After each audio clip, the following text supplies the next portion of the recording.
Hello everyone, welcome back to Banu kitchen. இன்னைக்கு நம்ம என்ன பார்க்க போறோம்னா சேனை கிழங்கு வறுவல் எப்படி செய்யலாம்ன்றத பார்க்கலாம். சேனை கிழங்குல நிறைய ஃபைபர் இருக்கு and digestionக்கு இது ரொம்பவே ஹெல்ப்ஃபுல்லா இருக்கும். இதை எப்படி முறுமுறு கிறிஸ்பியா செய்யலாம்ன்றத பார்க்கலாம் வாங்க. வீடியோக்குள்ள போறதுக்கு முன்னாடி மறக்காம subscribe பண்ணுங்க and bell ஐகானை கிளிக் பண்ணுங்க. ஃபர்ஸ்ட் நம்ம கருணை கிழங்க வேக வச்சிடலாம். அதுக்கு ஒரு பாத்திரத்துல கொஞ்சம் தண்ணி எடுத்துக்கங்க.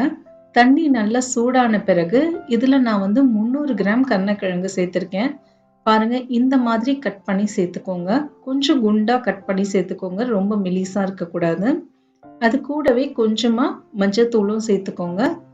சேர்த்துட்டு இதை 5 நிமிஷம் அப்படியே வேக விட்டுருங்க. கருணைக்கிழங்கு கொஞ்சம் ஹார்டா இருந்ததுன்னா நீங்க புளி தண்ணி சேர்த்துக்கோங்க, இல்லைன்னா நாக்கெல்லாம் அரிக்க ஆரம்பிச்சிரும். எனக்கு இங்க கருணைக்கிழங்கு சாஃப்டா இருக்கிறதுனால நான் அப்படியே சேர்த்திருக்கேன். பாருங்க நல்லா வெந்துடுச்சு.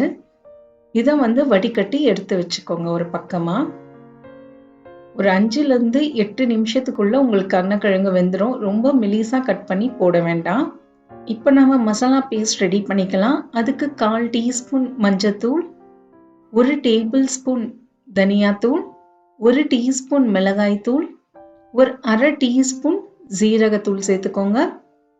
அது கூடவே 1 டீஸ்பூன் சாம்பார் பவுடர், கொஞ்சமா உப்பு, ஒரு 6 பல்லு பூண்டை நல்லா தட்டி சேர்த்துக்கோங்க. கொஞ்சமா கருவேப்பிலை, 1 டேபிள் ஸ்பூன் அரிசி மாவு, கொஞ்சமா பெருங்காயத்தூள். இதெல்லாம் போட்டு நல்லா கையாலேயே இந்த மாதிரி பிசைஞ்சிக்கோங்க.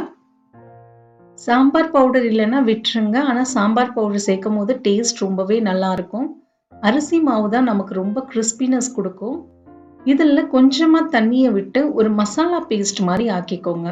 ஒரு 3 to 4 டேபிள் ஸ்பூன் அளவுக்கு தண்ணியை போட்டு ரொம்பவும் தண்ணி ஆக்கிட வேண்டாம். பாருங்க நான் எப்படி இந்த அளவுக்கு பேஸ்ட் மாதிரி ஆக்கிக்கோங்க. இதில் நம்ம எடுத்து வச்ச கருணைக்கிழங்கு எடுத்து போட்டு மசாலாவை நல்லா இந்த மாதிரி தடவிக்கோங்க. பாருங்க எல்லா கருணைக்கிழங்கையும் இந்த மாதிரி ஒன்னொன்னா தடவி வச்சுக்கோங்க. ஒரு சில கருணைக்கிழங்குலாம் நாக்கெல்லாம் அரிக்க ஆரம்பிக்கும். அந்த சமயத்துல நீங்க கொஞ்சமா புளி தண்ணியை கருணைக்கிழங்கு வேக வைக்கும் போதே சேர்த்துக்கோங்க. எனக்கு இது சாஃப்டா இருக்கிறதுனால நான் சேர்த்துக்கல. பாருங்க எல்லா மசாலாவும் போட்டாச்சு. இப்போ பேன்ல ஒரு 2 to 3 டேபிள் ஸ்பூன் எண்ணெயை ஊத்திக்கோங்க. 1/4 டீஸ்பூன் கடுகை சேர்த்துட்டு கடுகு நல்லா பொரிஞ்சதுக்கு அப்புறம் நம்ம கருணைக்கிழங்க ஒன்னொன்னா சேர்த்துக்கோங்க. ஒன்னொன்னா போட்டுருங்க. போட்டுட்டு லோ ஃப்ளேம்லேயே இது 2 நிமிஷம் அப்படியே வேக விட்டுருங்க. லோ ஃப்ளேம்லேயே இருக்கட்டும். 2 நிமிஷத்துக்கு அப்புறம் ஸ்லோவா இந்த மாதிரி ஒன்னொன்னா திருப்பி போடுங்க. திருப்பி போட்டுட்டு மறுபடியும் இதை லோ ஃப்ளேம்லேயே 2 நிமிஷம் விட்டுருங்க. அப்படியே ஹை ஃப்ளேம்ல வைக்க வேண்டாம், இல்லைன்னா கருகிடும். பாருங்க 2 நிமிஷம் இதை அப்படியே விட்டுருவோம். நம்ம